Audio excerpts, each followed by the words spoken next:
everyone, and welcome to another episode of GodSaw's Turnbuckle, the wrestling video podcast on YouTube. And now, for the first time ever, we are going to be going up on audio variation with SoundCloud. So this is going to be one of those first time areas. I'm actually, as I'm looking at my screen over here, you don't see this on the audio side, that I'm actually just making sure both of them are running, which it does look like both are running at the same time here. So awesome to see that one to go along with it.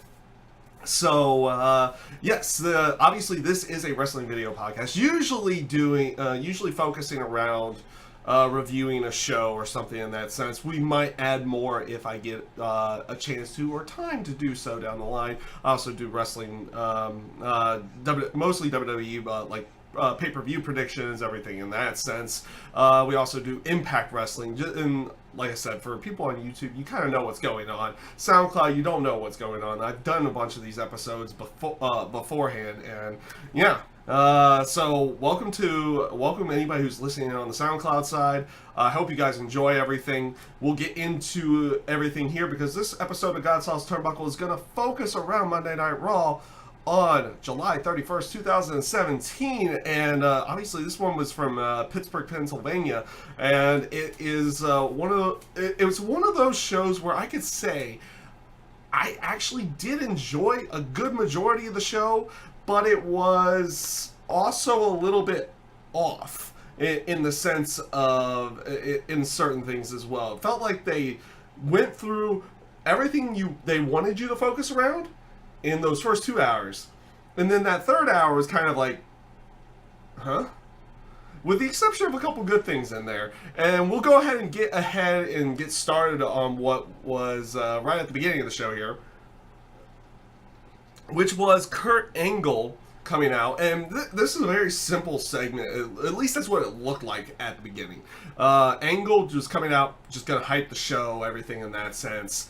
Everything's good. He goes through all the matches. He goes to leave, and everything in that sense, because he was also celebrating being in his hometown, and also it being the anniversary of him winning the Olympic gold.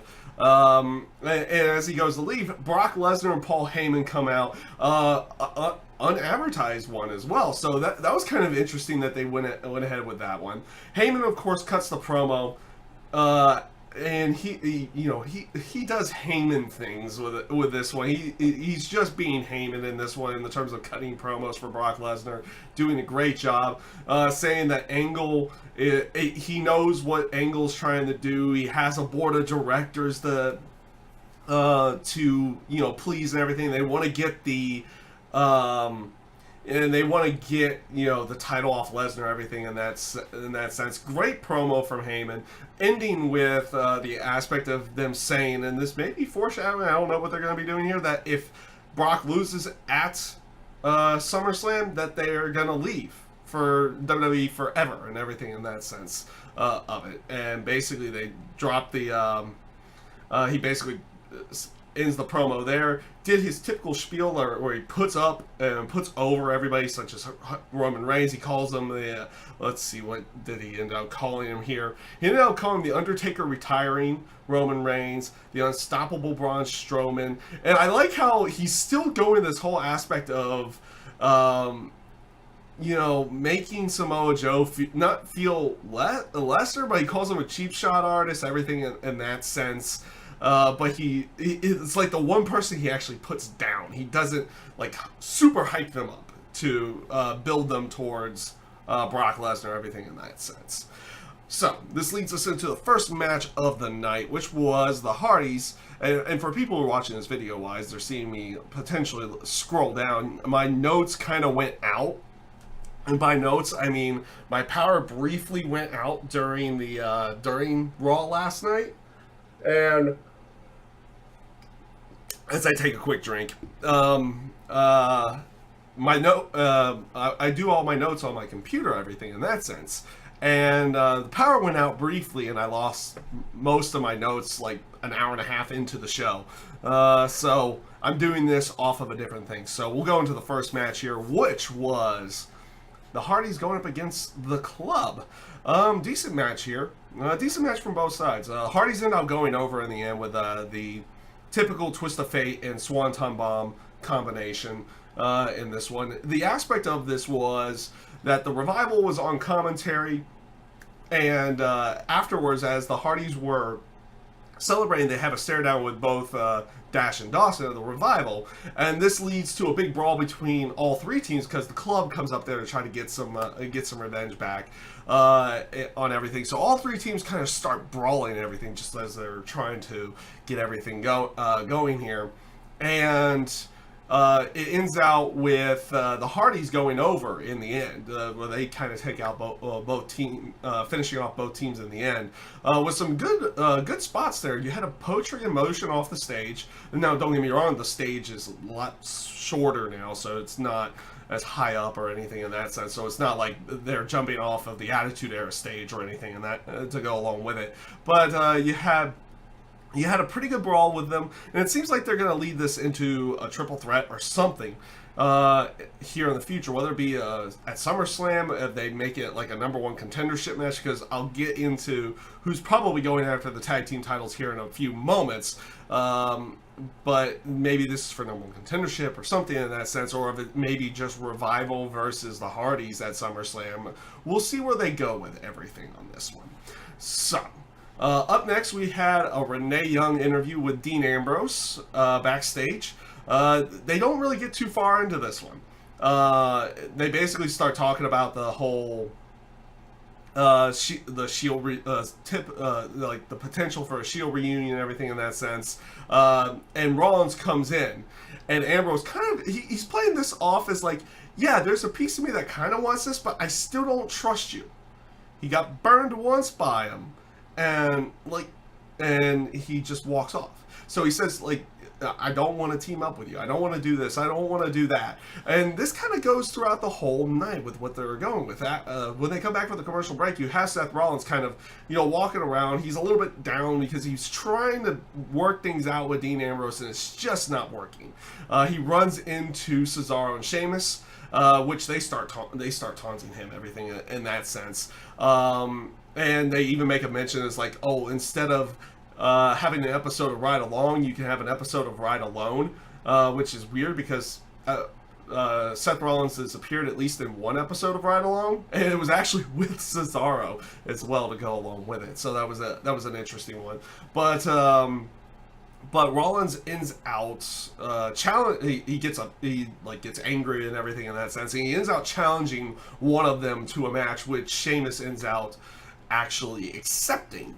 As for the match as itself, I thought it was really good. They did a really good match between both of them. Seth Rollins eventually going over with a roll-up, but after the match, Cesaro and Sheamus attack Seth Rollins, kind of beat him down, everything to go along with it. And it looks like they're going to leave, and Seth Rollins is kind of getting back up, and it's like, okay, he's not done, we're not done. He goes back in, and eventually Dean Ambrose comes in, makes the save, and he actually, but he ends up getting beaten down himself, getting hit with a brogue kick and a neutralizer to finish off that segment. So, a little bit later on, since I'm going to go through all the Seth Rollins, Dean Ambrose stuff here, because I ended up really enjoying this. You had Dean Ambrose backstage kind of sitting down, convoluting after getting beaten down by them. Seth Rollins comes up to him and is like, I thought you didn't trust me. You didn't do this. Why'd you help me there? It's like, and you had Dean basically like, I know what you're trying to do. You're trying to make me look like, potentially be in a spot where I would look like the bad guy. And he just wasn't going for it. So he decided to help him out on this one. But he still doesn't trust him and doesn't want to help him in the end. All in all, good storytelling here. Just good storytelling on all sides. At least I felt it was. With Dean Ambrose not trusting Seth, but he's still helping Seth. And them kind of building up to what you're going to have to assume is going to be a tag team title match. They're going to be with Sheamus and Cesaro at SummerSlam. At least that's what it looks like. There was the potential that they were going to have a match between each other, but it doesn't look like that's going to be the case, at least this time around. Maybe that's something for down the road or something in that sense. But good build up here. The whole aspect of, Yeah, they still work well together, but Dean doesn't trust Seth. He's still saying, like, I have eyes in the back of my head. I got burned by you once. I'm not going to have it happen again. Refusing the fist bump from last week, everything in that sense, I thought came off really good. Really good. I like this story build throughout the entire night. So this leads us into the Cruiserweight action for the night, which ended up being Cedric Alexander, Rich Swann, and Akira Tozawa going up against Tony Nese, TJP, and Arya Daivari. This was a lot around building up what, again, with the injured shoulder of Akira Tozawa, and building up the aspect of Arya Daivari and Akira Tozawa the next night going to have a number one contendership match to see who faces Neville for the Cruiserweight title at SummerSlam. So I'm kind of expecting that one to end in some kind of disqualification or something like that. We'll see how everything ends up going. The match itself was fine, but it was one of those things that is like, I feel like they could have done a little bit more in the sense of building Akira Tozawa and Arya Daivari for the next night, not necessarily by just having a 6-man tag.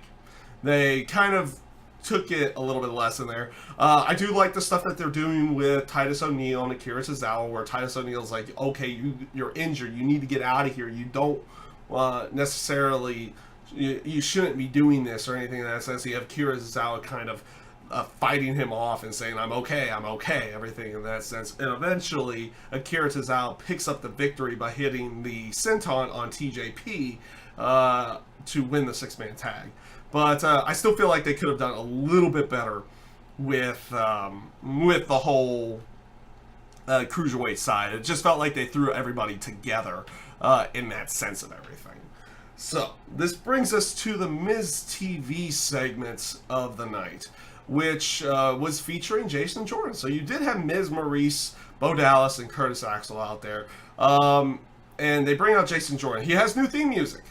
It is crap right now. But then again, Big Cass's theme music was also kind of crap leading into it. And that actually ends out changing a little bit more. It's changed over the last couple weeks. And I think they may be on the final version of it now, which it's a little bit better. So we'll see if it has new variations to it, but for the time being, not so good in that sense of everything. So Miz, he does his typical shtick. Miz doing really good stuff as well. Jason Jordan's not so good with the mic side of everything now, but how they finished off the segment itself, I thought ended out being really well. Miz taunts Jason Jordan throughout the entire thing, and he's taunting Pittsburgh to go along with it as well. Making mentions to like past glories and that they'll never come back, everything in that sense. He even makes mention to how much he doesn't really want to be in Pittsburgh to go along with it. And, he's doing his typical heel shtick here and everything. I thought that came off really well. Jason Jordan, mic-wise, he's not there. And I know they're trying to build him up, but I don't think building him up is going to be, building him up through the microphone is going to be the best way of going. I'm going to take a quick drink again.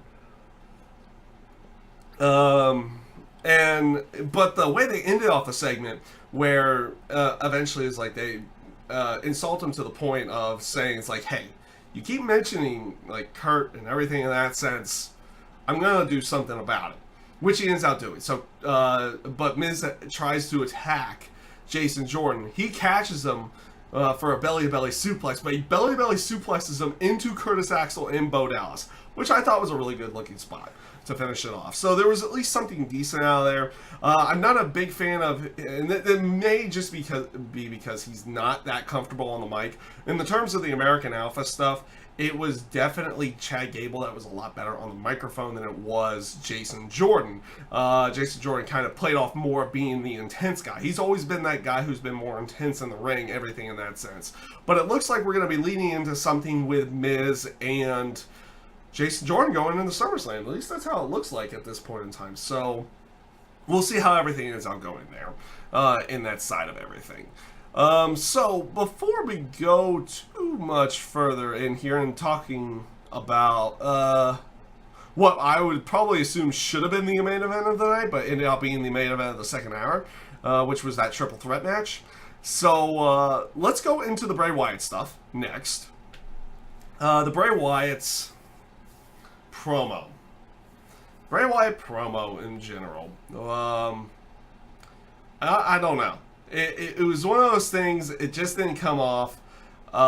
It just did not come off all that well. But then again, the promo he gave was good to its own extent, but it felt like we've heard it so many times, and I've been saying this. I've kind of been saying it's like I like him on the microphone. He speaks well on the microphone, everything in that sense. But it's kind of the same thing, all in all. And he was basically cutting his promo on Finn Balor. I did like his mannerisms and interactions with this one. And then Finn, he kind of does what Bray Wyatt does. He kind of teleports to the ring. So now they're kind of making both guys have these mystical powers where like both of them can just appear in the ring at any given time. In that sense. And they do tease the aspect of the demon side of everything, because they had what would typically be his opening to when he would enter in the demon, or in his demon state or something in that sense to go along with it. He's posing behind Bray Wyatt. Bray Wyatt goes to attack him. Finn Balor kind of chases him away. So that's all you ended up getting from them on that one. Again, good he speaks his promos so well, but it seems to always be the same thing over and over. But I do like how he does. He kind of throws like a real life, or almost like a cultish fashion to his promos, that he ends out. It's like a guy who's always like he's putting people down to try to get them to follow his words. In that sense. I mean, that's what you kind of get with the whole Fireflies and everything that go along with it. But we've been getting that kind of promo for the longest time, that it really hasn't evolved all that much over the years, but now it's with Finn Balor and everything in that sense. Now, maybe this is a promo for him trying to goad out the demon and everything in that sense, which is going to work, obviously, in the end, because they're teasing that to go along with it. And we'll see where everything goes from here. So, before we get into the triple threat match, they did do something beforehand with all three guys. They all cut promos earlier in the night, earlier in the, probably earlier in the day. They're in like a green screen room or something in that sense. All three of the guys, Roman Reigns, Samoa Joe, and Braun Strowman, all cut promos on the match for that night and what they're gonna do to everybody there. You have Braun Strowman, who comes off like he's so good at pulling off this monster among men thing, and he has good facial interaction, actions to perceive what he wants to do, saying that he's going to leave them up in a pile of broken bones and everything in that sense for that night. Samoa Joe coming off as Samoa Joe, just that menacing, he's going to make his statement, and he's gonna basically do what he wants to do. And same thing with Roman Reigns. And I do like the aspect that they are bringing more of this aspect of him potentially retire, because the rumor mill is that Undertaker's not going to be fully retired, though I feel like his match with Roman Reigns at WrestleMania should have been it. So they bring up this whole aspect of Roman Reigns retiring the Undertaker. I like the aspect that they do that, because it either gets people more behind him, or disliking him more, something in that sense. And they're doing something more with Roman than him just coming out there and cutting some wildly joking promo or something like that. It feels more genuine with what he's going with right now. So this leads us into the triple threat match, which was a good match. This is a really good match. Samoa Joe, Braun Strowman, and Roman Reigns. This is a good match. All three guys kind of doing their thing. Good fast-paced action throughout the entire match as well. The interesting aspect on this one is that it did end relatively cleanly. You had Roman Reigns spear Samoa Joe and get the pin. Relatively clean here. Now, this could lead to a lot of other things where maybe Roman Reigns doesn't win at... because a lot of people would assume that Roman Reigns is going to be the one going over at SummerSlam, but maybe they're going to go off in a different direction. In that sense, maybe Samoa Joe ends up picking up this victory by taking a loss here or something to go along with it. We'll see how they still got a couple more Raws before SummerSlam, and we'll see how everything ends out going off before they go into SummerSlam itself. But otherwise, really good triple threat match, and like I said, so this should have probably main evented the show itself, and it kind of did, because it is in that end of the second hour where their third hour usually is a little bit less than usually before, and everything in that sense. So that match, like I said, it came off really good. I thought it was a very entertaining match. Everything in that sense of everything. So let's go next here. Next is going to be Elias. Now they're not calling him Elias Sampson anymore. They're just gonna call him Elias. I hate it when they short it down to just one. The whole thing with Elias Sampson and everything that go along with it. Yeah. I don't necessarily like that one, but I did like everything that Elias did here.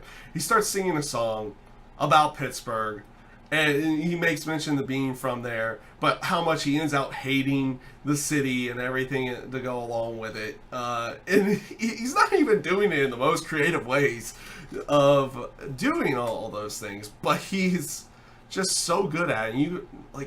You can tell they have something planned for Elias. For Elias Sampson down the road here. He does get interrupted by Kalisto before the end of a song, and it was pretty much a squash match after that. Elias Sampson pretty much picked up the win over Kalisto relatively easily here. It wasn't one of those things like, oh, Kalisto comes out there and interrupts him and Elias gets his comeuppance and everything. Now they're building Elias Sampson up, and he pretty much squashes Kalisto in this match in relatively short order to go along with everything. So, like I said, I've been liking the stuff with Elias. Then again, I like the stuff with Elias Sampson.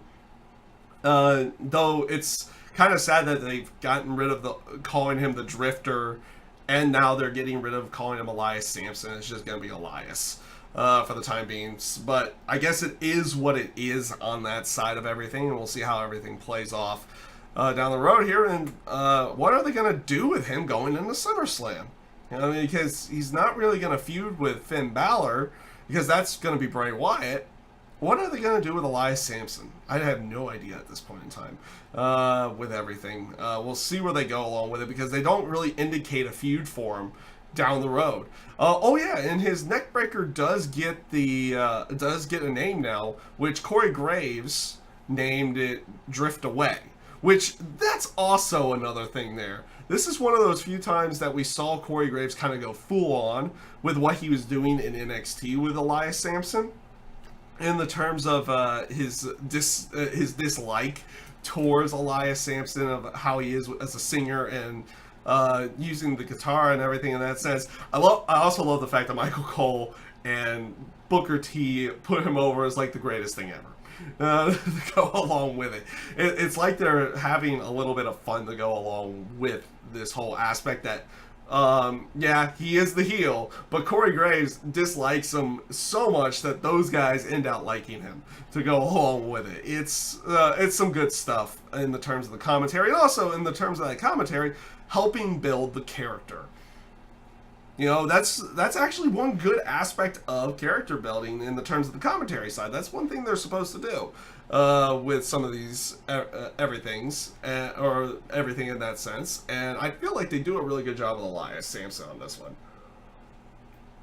So, this leads us to another backstage interview with Alexa Bliss. Alexa Bliss basically going over her aspect that she is facing Bayley at SummerSlam. And, and she doesn't cut the whole aspect of what she did before. They kind of dropped the whole thing with, her treating Bayley like she's nothing more than a little kid or something in that sense. And basically just saying, it's like, hey, it's like she's ecstatic that she's facing Bayley because she beat her in her hometown. And then she proved that Bayley didn't have an extreme bone in her body, everything in that sense. And, of course, knocked Sasha Banks as well. And then basically says that tonight's match with Alexa Bliss was going to be a massacre to go along with it.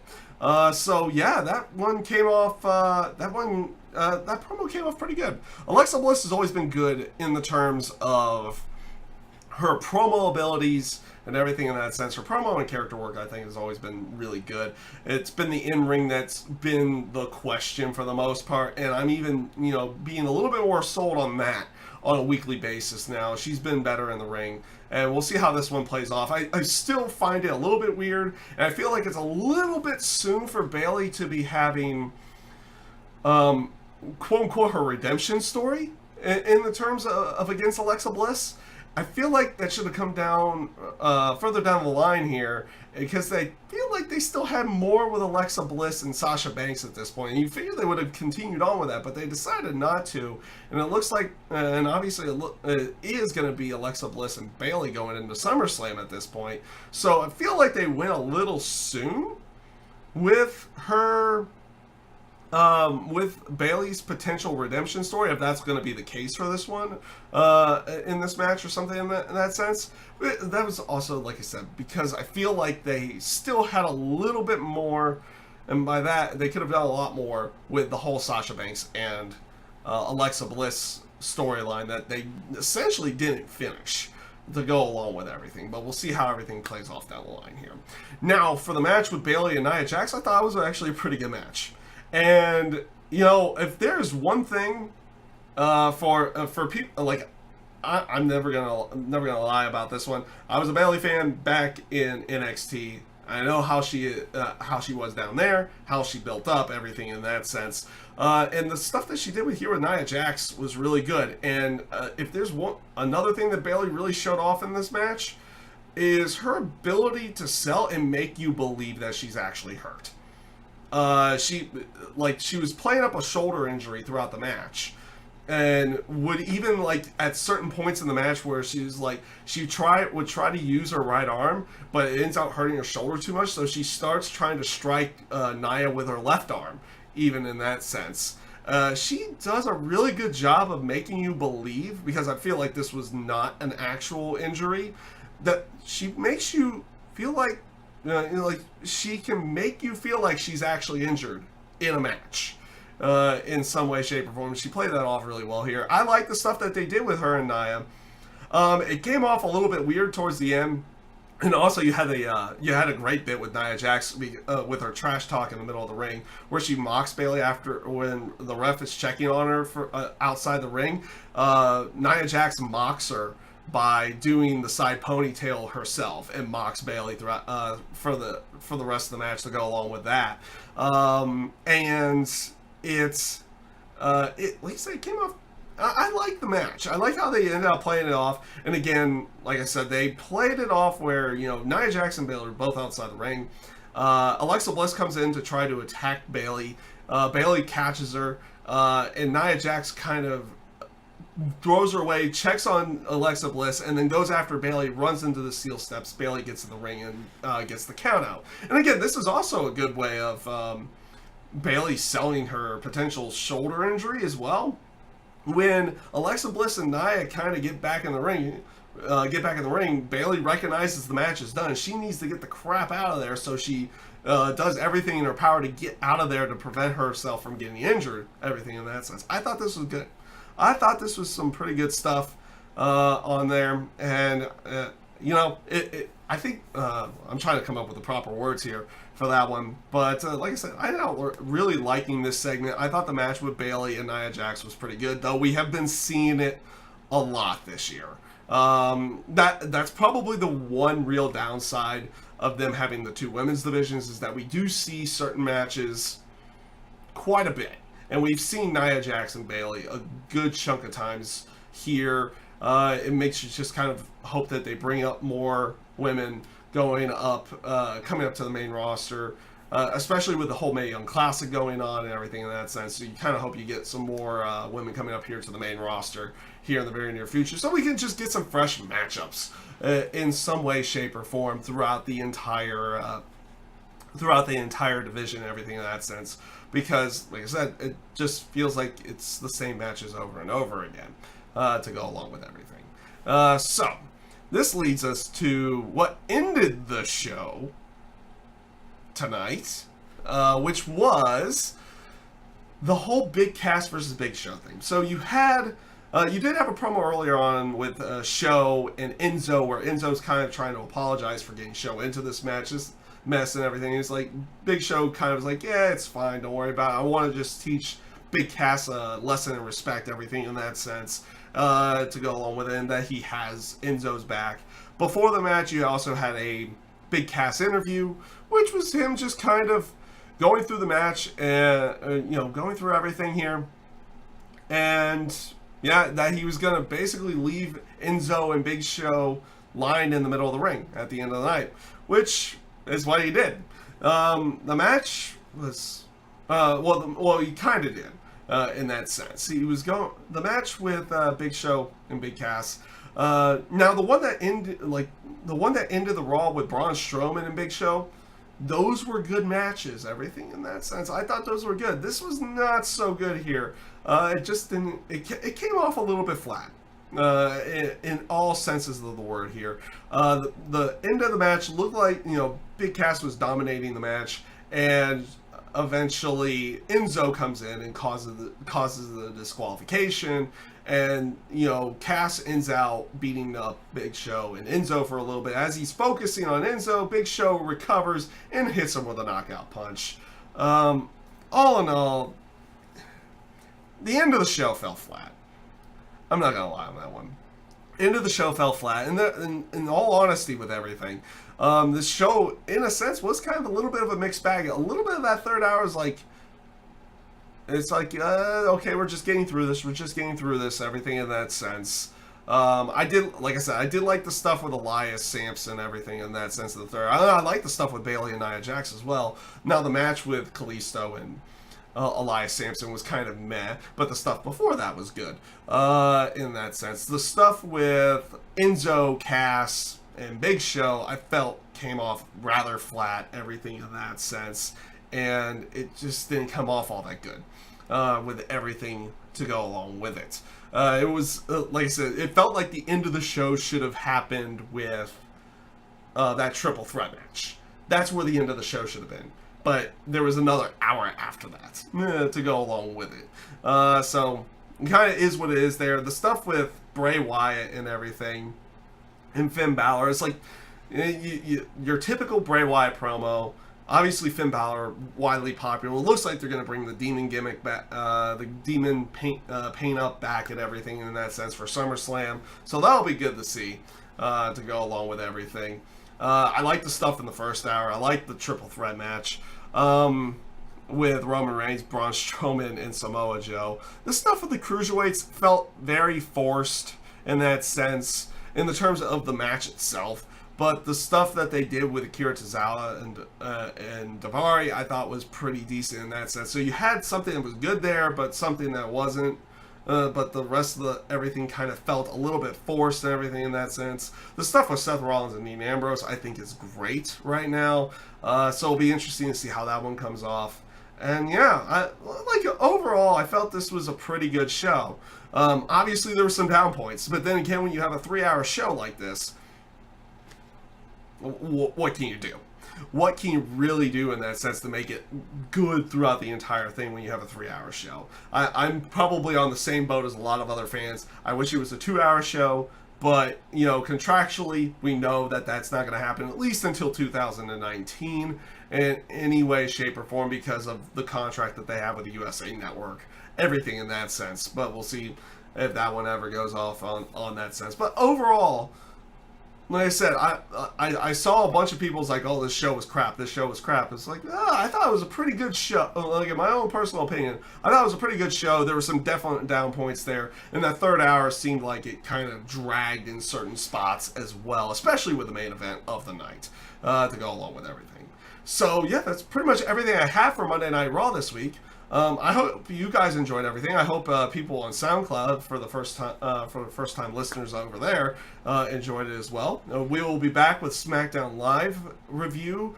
I'm filming this on a Tuesday right now, so it will either be later today or tomorrow in that sense of everything. So we'll see how everything ends up panning out. I hope you guys enjoyed everything, and I hope you guys have a great rest of your day. Peace out. Have a good one.